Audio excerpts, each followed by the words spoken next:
ఎన్ని ప్రాబ్లమ్స్ అంటే ఏ ప్రాబ్లం గురించి చెప్పాలో అర్థం కావట్లే. మెడిసిన్స్ ఎక్స్పైర్ అయిపోయినటువంటి మెడిసిన్స్ ఇస్తున్నారట. 3 టాబ్లెట్స్ ఉంటాయంట. ఒకటి డోలో 650, ఇంకొకటి లాక్టోకాలమైన్, స్కిన్ ప్రాబ్లం వస్తే జిందా తిలిస్మాత్. ఎవరికి ఏ ప్రాబ్లం వచ్చినా దాన్ని తాగిపిచ్చేసి పంపించేస్తున్నారంట. ఒక అమ్మాయి లంగ్స్ ప్రాబ్లం అయిందంట. ఇదే ఫుడ్ తిని ప్రాబ్లం వస్తే ఆ అమ్మాయి బ్లడ్ వామిటింగ్స్ చేసుకుంటే కూడా ఆ జిందా తిలిస్మాత్ వాటర్లో వేసి అదే తాగిపిచ్చేసి నీకేం కాలేదు, చదువు తప్పించుకోవడానికి డ్రామాలు చేస్తున్నామని మాట్లాడారంట. సార్, వాళ్ళు చదువుకోవడానికే వచ్చారు. తప్పకుండా మీరు గురువులు దైవంతో సమానం. నేను చెప్తున్నాను, నేను గురువులను కూడా కించపరచట్లేదు, తగ్గించట్లేదు. గురువులు దైవంతో సమానం. కానీ ఆ పిల్లల మానసిక స్థితిని చూసి, వాళ్ళ ఐక్యూ లెవెల్స్ని చూసి వాళ్ళకి మనం చదివించాలి. అంతేకాని రాత్రి 10గా ఒక్కొక్క క్లాస్ 3 అవర్స్ ఉంటుందంట. 3 అవర్స్ మధ్యలో ఎవరికైనా టాయిలెట్ వచ్చినా, వాష్రూమ్ వచ్చినా వెళ్ళకూడదు. వీళ్లకు బ్రేక్ ఇచ్చినప్పుడే వెళ్ళాలి తప్పించి మధ్యలో వెళ్ళకూడదంట. దానివల్ల యూరిన్ ఇన్ఫెక్షన్స్ అయి కూడా చాలామంది పిల్లలకు ప్రాబ్లమ్స్ వచ్చాయంట. వీళ్ళు కొట్టిపడేస్తున్నారు వాళ్ళకి ఆ మాట చెప్తే. మీరు కొట్టిపడేయడానికి లేదు.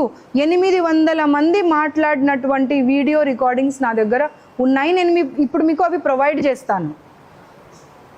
అందరికీ పీసీఓడి ప్రాబ్లమ్స్ అంట. ఒక్కొక్కరికి 3 నెలలు 5 నెలల నుండి అసలు ఇంకా సొసైటీకి చెప్పకపోతే తప్పదు, పీరియడ్స్ రావట్లేదంట పిల్లలకు. అయినా కానీ దాన్ని పట్టించుకుంటలేరంట కనీసం. అరే, నేటి బాలలే రేపటి పౌరులు, అది ఇది అని మనం డైలాగ్స్ చెప్తాము. ఆ డైలాగ్స్ చెప్పడం వరకే పరిమితం అవుతాయి. ఎట్లా? ఈ పిల్లలు ఫ్యూచర్లో వెళ్ళి బాగా చదివి మంచి మనుషులుగా ఎదగాలి అండ్ సొసైటీలో ఒక మంచి ఉన్నతమైనటువంటి స్థితికి వెళ్ళాలి అంటే ఈ స్థాయిలోనే వాళ్ళకి ఇన్ని ప్రాబ్లమ్స్, ఇంత నరకం చూపిస్తే వాళ్ళకి చదువు మీద ఇంట్రెస్ట్ పోతుందని చెప్తున్నారు వాళ్ళు. 10 o'clock అయిపోయిన తర్వాత ఇంపోజిషన్స్ ఇస్తారంట. 3 times 10 times రాయాలని. దాన్ని మళ్ళీ మార్నింగ్ కల్లా కంపల్సరీ సబ్మిట్ చేయాలి. ఒక్కొక్కరు 2 గంటల వరకు 3 గంటల వరకు కూర్చొని అది రాస్తున్నారంట. మళ్ళీ 5:30కే స్టడీ అవర్స్. నేను అందరికీ రిక్వెస్ట్ చేస్తున్నాను, ఇటు తల్లిదండ్రులకు, అటు ఇన్స్టిట్యూట్స్కి, ఇటు గవర్నమెంట్కి,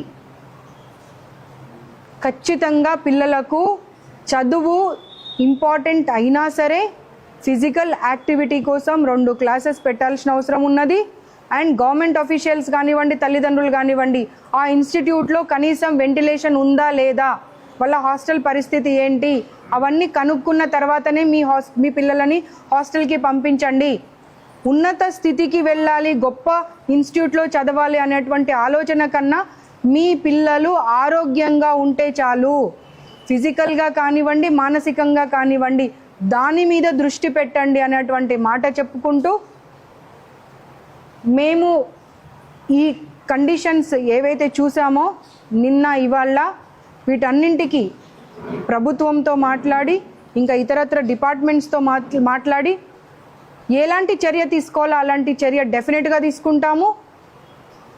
ఎవరైనా సరే పిల్లల గురించి ఆలోచించకపోతే ప్రభుత్వం కూడా ముందుకొచ్చి ఆ సంస్థలను సీజ్ చేసేటువంటి అవసరం ఎంతో ఉందని చెప్పి గవర్నమెంట్కి కూడా మేము సబ్మిషన్ చేస్తూ ఉన్నాము.